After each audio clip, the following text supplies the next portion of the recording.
in cognitive computing. Okay. So I think my goal today is try to demystify the concept of AI and cognitive computing.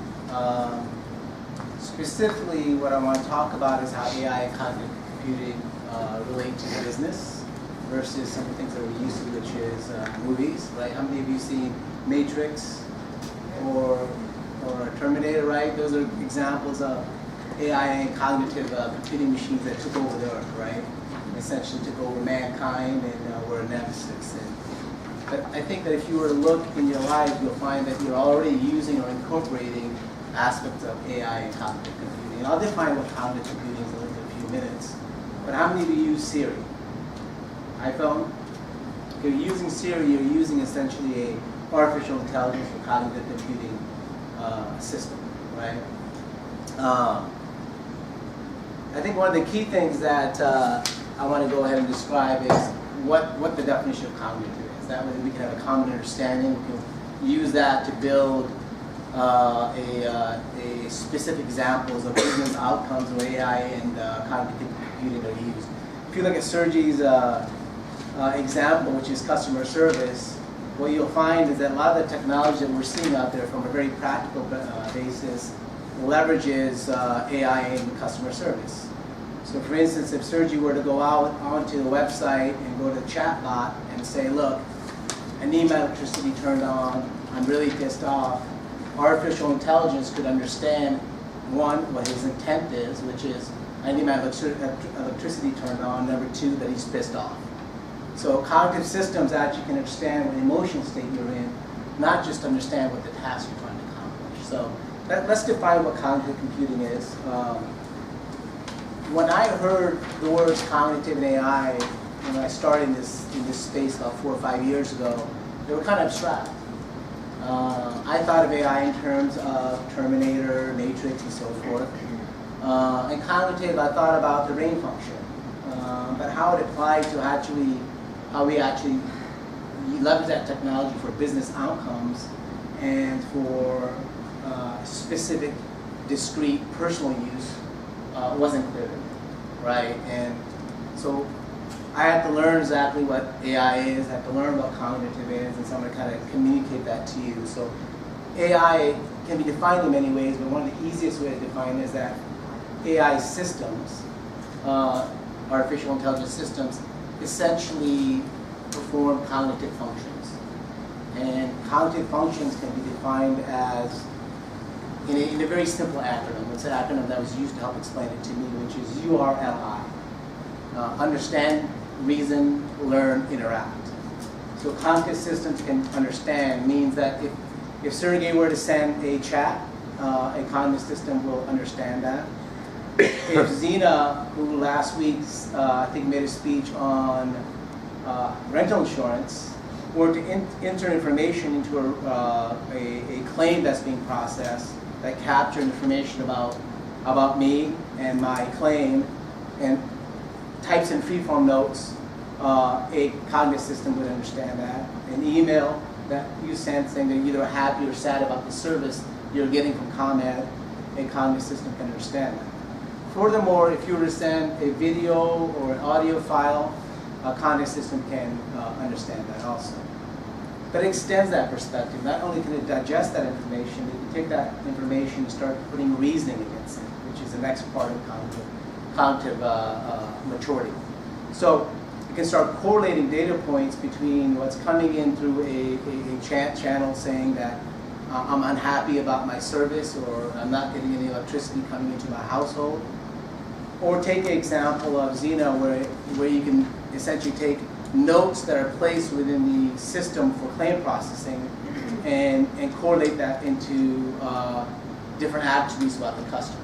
So let me kind of rephrase that because I think it needs some clarity. I'm going to give a specific example. A business that provides claim insurance for rental, right? Let's say I have a rental insurance. I essentially say that my object of my $500 pen was lost. I file a claim against that pen. Xena would essentially log that claim within our system, maybe make some notes the system can't log, and the machine learning application could run through an algorithm that tells me what the propensity of me committing a fraud is, right? And as you can imagine, that will translate into millions of dollars savings as far as fraud research is concerned. So the system can reason. The other thing the system can do is learn.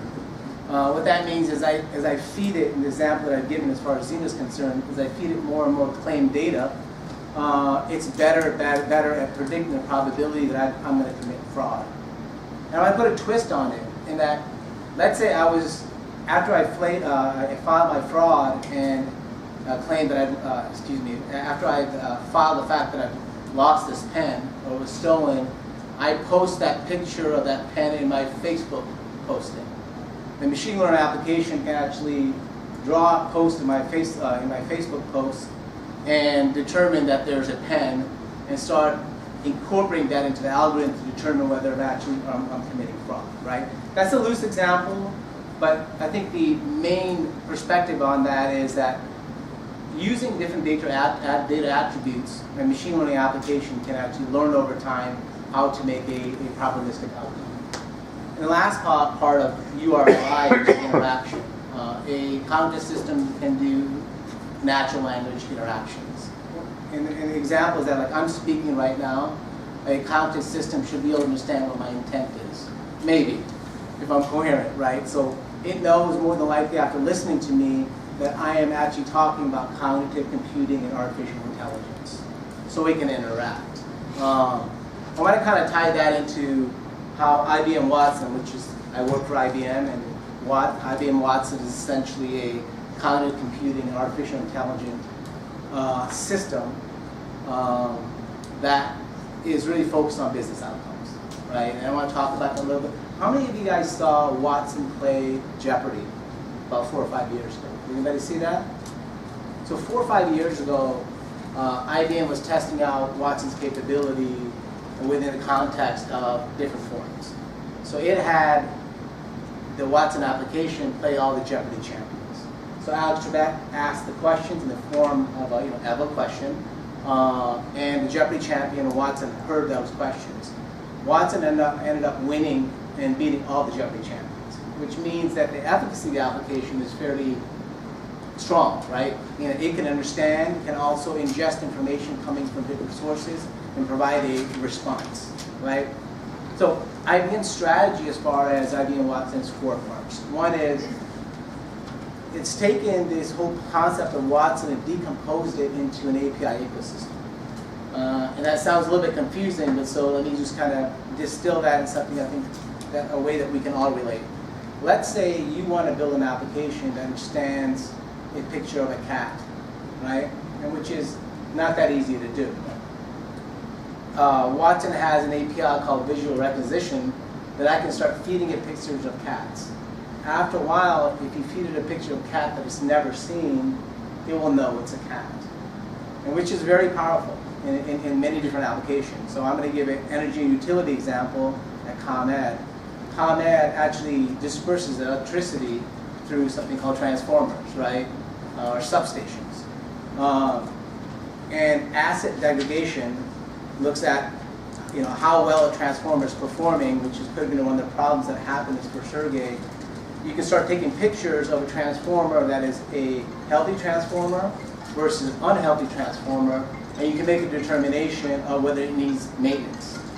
That type of power allows companies to go in and start doing conditional-based maintenance and decrease the cost of operations. I know that's a kind of a very, very specific example. It may not relate to all you guys, but I think it's powerful as far as certain industries are concerned. An example I think that is probably very relatable is sentiment and personality insight. Hold it up so This is it's okay. What's the time? So. Well, you see the red? The red means you don't know what the red means? No. Oh, that means. I was gonna. Okay, look. Oh, so you should have explained. Okay. Yeah, sorry. Yeah, we should have explained that to you. You're over 7 minutes. I'm over 7 minutes. Yeah, Right. I realize that. I'm gonna wrap it up. Right. But I'm going to take the example of personality insight, which is, look, most of us on social networks, we tweet, we post stuff on Facebook, we email, we use Slack, all these Snapchat. Well, IBM Watson actually can look at that content and determine what your personality type is. And that's very important for businesses in determining what your purchasing and buying behavior is, right? So I'm going to wrap it up, but essentially IBM Watson is a tool that you can use in all types of business outcomes. And if you have any questions, let me know. Thank you.